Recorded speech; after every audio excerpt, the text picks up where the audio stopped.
Film की शुरुआत में हम एक लड़की को देखते हैं जिसका नाम है कैथी। वो एक फ्लावर शॉप की ओनर है जो हर रोज की तरह अपने फेवरेट कैफे में बैठकर ब्रेकफास्ट ऑर्डर करती है। इसके बाद वो अपना वही डेली लाइफ रूटीन फॉलो करने वाली थी, लेकिन वो नहीं जानती कि कुछ ही देर में उसके साथ बहुत कुछ स्ट्रेंज होने वाला है।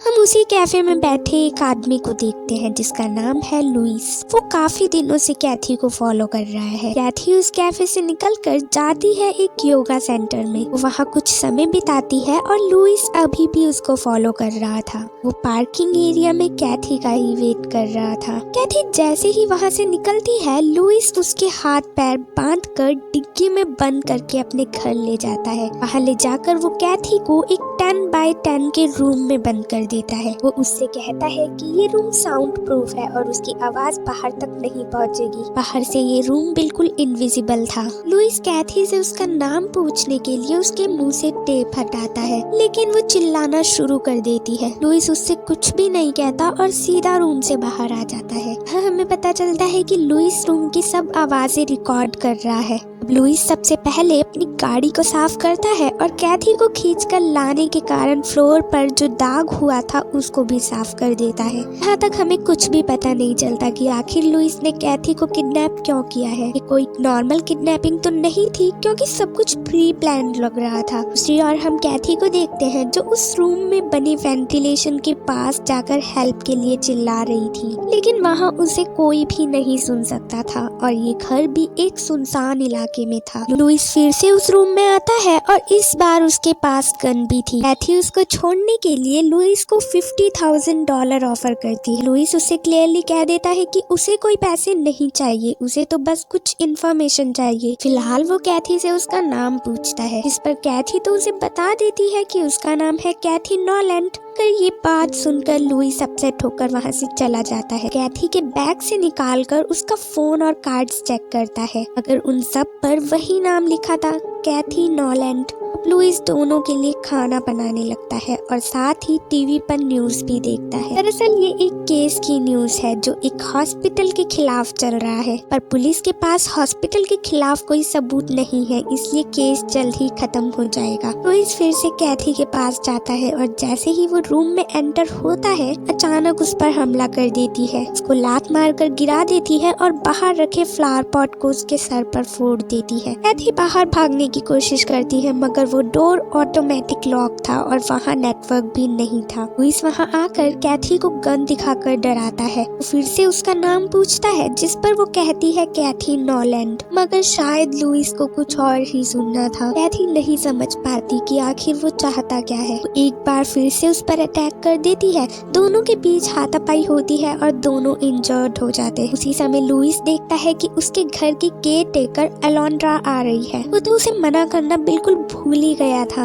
वहाँ आने के लिए। लुइस जल्दी से कैथी को फिर से कमरे में बंद कर देता है। अलोंड्रा घर की हालत और लुइस के हाथ से खून निकलता देख काफी हैरान हो जाती है कि लुइस उसे समझा बुझाकर बहाना बनाकर वहाँ से भेज देता है। इधर कैथी ने फोन छुपके से अपने पास रख लिया था। 911 पर कॉल करती है, पर उसे कोई नेटवर्क नहीं मिलता और लगते ही डिस्कनेक्ट हो जाती है। लुइस फिर से वहाँ आता है और उस फोन को तोड़ देता है। वो एक बार फिर से कैथी से उसका नाम, एड्रेस, फैमिली, प्रोफेशन और पास्ट के बारे में पूछता है। कैथी उसके सारे सवालों का जवाब देती है, पर लुइस कहता है कि ये सब झूठ है। उसे कैथी के बारे में सब पता है, लेकिन वो उसके मुंह से सुनना चाहता है। लुइस उसे डायरेक्टली धमकाता है, तो कैथी इस बार सच बोलना शुरू कर देती है। वो बताती है कि उसका नाम कैथी नहीं बल्कि नैथेली है। उसने अपनी आइडेंटिटी चेंज की है ताकि अपने पास्ट को कवर अप कर सके। लुइस उससे क्लियरली पूछता है कि वो कौन से हॉस्पिटल में नर्स थी। कहती है कि ओलेंजस चार्लस्टोन। लुइस कहता है कि कुछ साल पहले वहाँ तुम्हारी ऑब्जर्वेशन में 3 पेशेंट की मौत हुई थी, जिनमें एक मेरी वाइफ भी थी। केस आज भी चल रहा है। हॉस्पिटल वाले साबित करने की कोशिश कर रहे हैं कि वो नेचुरल डेथ थी, लेकिन लुइस ये जानता है कि हॉस्पिटल की वजह से ही उनकी डेथ हुई थी। कैथी कहती है कि इसमें मेरी कोई भी गलती नहीं है, पर लुइस कहता है कि मेरी वाइफ की एक हफ्ते पहले सब रिपोर्ट्स नॉर्मल आई थी, लेकिन बाद में मेडिकल रिपोर्ट में लिखा था कि मेरी वाइफ की मौत ऑर्गन फेलर से हुई। ऐसा नहीं हो सकता था कि फिंगर में वेडिंग रिंग भी नहीं रही थी, जबकि वो कभी वेडिंग रिंग नहीं उतारती थी। बात कहकर वो बाहर आ जाता है और अपनी वाइफ और बेटी की वीडियोस देखने लगता है। खुद को कंट्रोल नहीं कर पाता और एक बार फिर से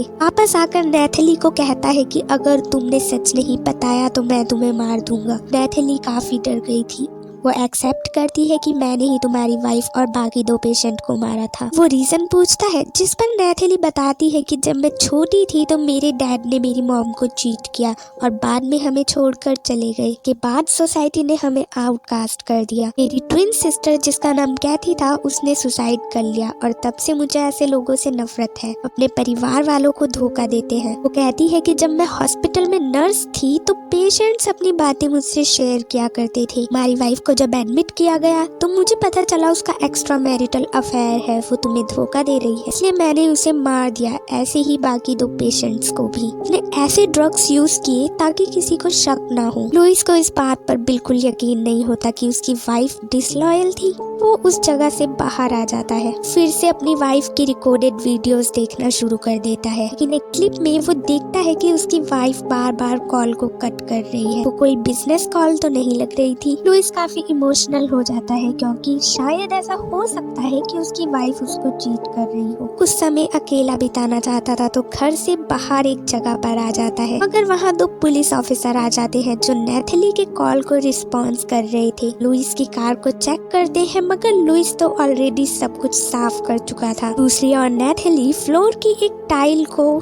तोड़ने की कोशिश कर रही थी। वो टाइल थोड़ा सा लूज हो जाता है। जब लुइस वापस आता है तो नेथली से कहता है कि भले ही उसकी पत्नी गलत थी, मगर उसे मारने का हक नेथली को नहीं था। कहता है कि तुम्हें पुलिस के सामने सब कन्फेस करना होगा। नेथली ऐसा करने से मना करती है क्योंकि अब वो कैथी है और इस लाइफ को किसी को बर्बाद नहीं करने देगी। ये कहकर वो लुइस पर टूटे हुए टाइल से स्टैप करती है, उसके साथ मारपीट करती है और बाहर भाग जाती है। लुइस भी उसके पीछे जाता है। दोनों के बीच फिर से हाथापाई होती है और वो लुइस से उसकी गन छीन लेती है। में अलोंड्रा लुइस की बेटी समर के साथ घर वापस आ जाती है। नेथली अलोंड्रा को गोली मार देती है और उसकी बेटी को गन पॉइंट पर ले लेती है। लुइस उसे छोड़ने के लिए रिक्वेस्ट करता है तो नेथली कहती है कि आर यू श्योर ये तुम्हारी ही बेटी है। अगर लुइस उसके झांसे में नहीं फंसता, वो कहता है कि ये पूरा घर ऑन रिकॉर्ड है तो यहाँ से बचकर नहीं जा सकती। इससे नेथली थोड़ी घबरा जाती है और लुइस जल्दी से अपनी बेटी समर और सारी रिकॉर्डिंग्स लेकर भागने की कोशिश करता है। फिर नेथली इंजर्ड हालत में भी उस पर गन पॉइंट करती है। लुइस उसको धक्का देता है जिससे उसका सर दीवार से टकरा जाता है और गैराज का शटर उसके ऊपर गिर जाता है। समर ने ऑलरेडी पुलिस को कॉल कर दी थी तो कुछ ही देर में पुलिस भी आ जाती है। अब लुइस के पास नेथली के खिलाफ सारे सबूत भी थे, यानी अब उसको सजा जरूर मिलेगी। समर लुइस को हक कर लेती है और ये मूवी यहीं पर एंड हो जाती है।